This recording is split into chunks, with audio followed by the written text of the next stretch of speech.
Hello, and welcome to All Accessible Homes training for controllers. I am Phil Pocket, and I am going to go through this with you today.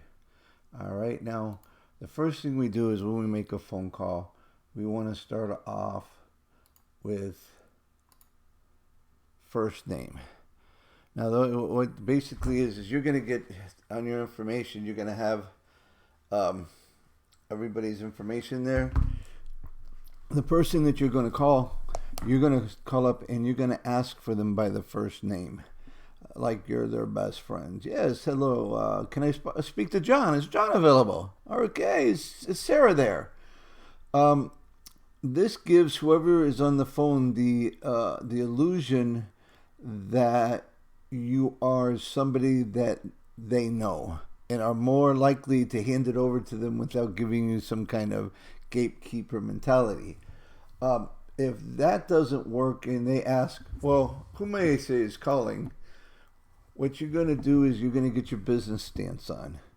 Okay, and what that means is that you're going to speak clear and professional. You're going to give them your name, who you're with, and why you are calling. So basically, yes, my name is Dan Postlewaite. I am with the foreclosure group, and I'm looking for Mr. Williamson and concerned to his property at 1234 Do You My Way. Is he available? They're going to do one or two things. They are going to say, you have the wrong number. Then you just basically hang up and start over, go to the next. They're going to give you information on who you're speaking about. There, you just take that information down, and depending on what they say, you go to your next call on the list, or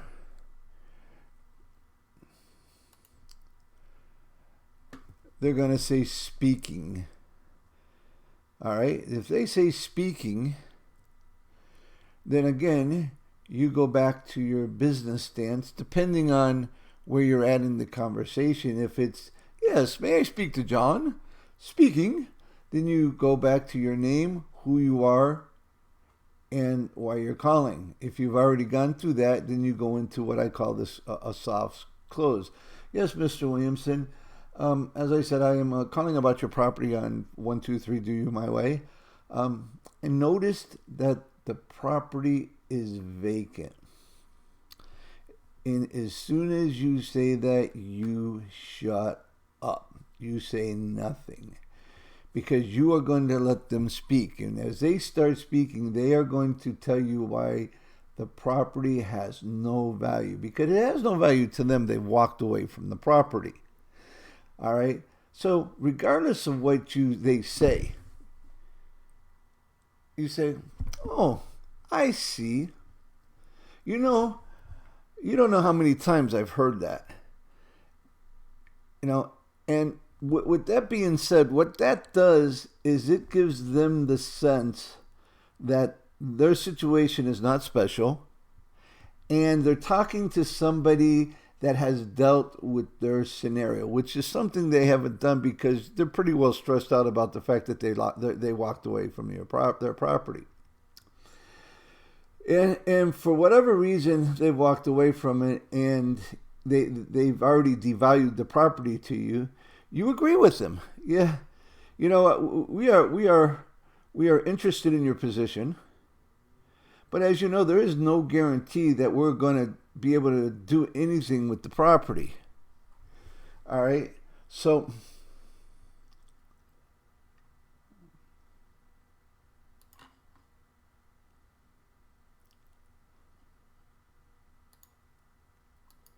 There we go.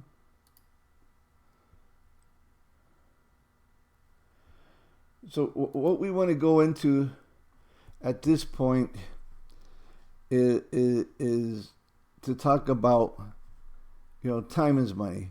So, but we do recognize and understand that, your time is valuable for you. And, and we are interested in your position on the property. And for that, we are willing to compensate you for your time. Now, mind you, I said compensate you for your time. I didn't say anything about giving you something for the value of the property. We've already discussed that there is no value to the property because they've told you there's no value.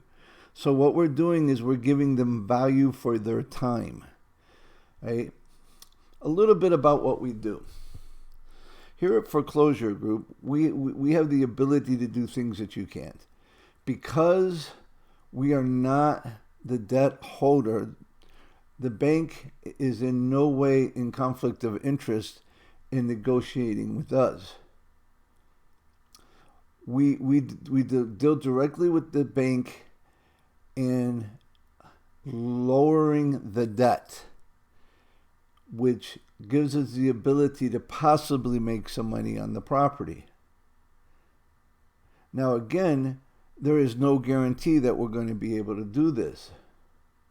And to be quite honest with you, Mr. Johnson, as soon as we get the property, it starts costing us money. Because we have to spend the time and the effort in dealing with the bank. But there is an upside to this.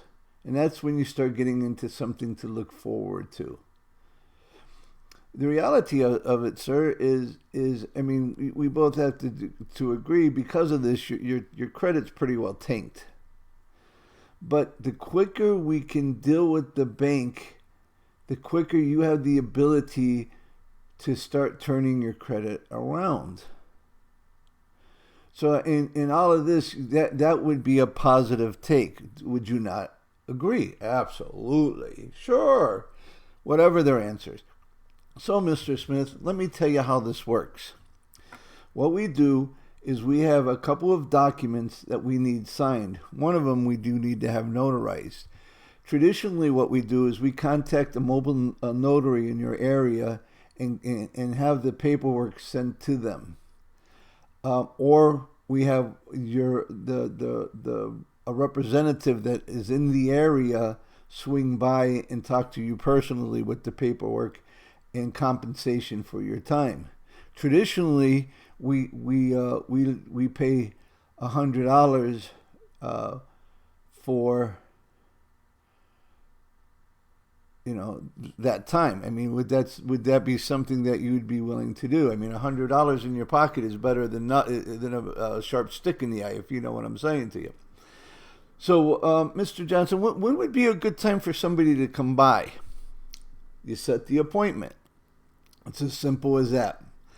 So you get the information, you make sure that you have everything down. You let them know that when the notary comes by, that they're going to need to have proper identification and to see if there's the possibility of having a couple people there to witness signatures. But these are things that you do after you get them to agree to the terms. In a nutshell, that's pretty much it. You will have contact information from myself and Ernest. So if you have any questions, please contact us or your immediate supervisor. I surely do appreciate your time and thank you for joining me in this presentation.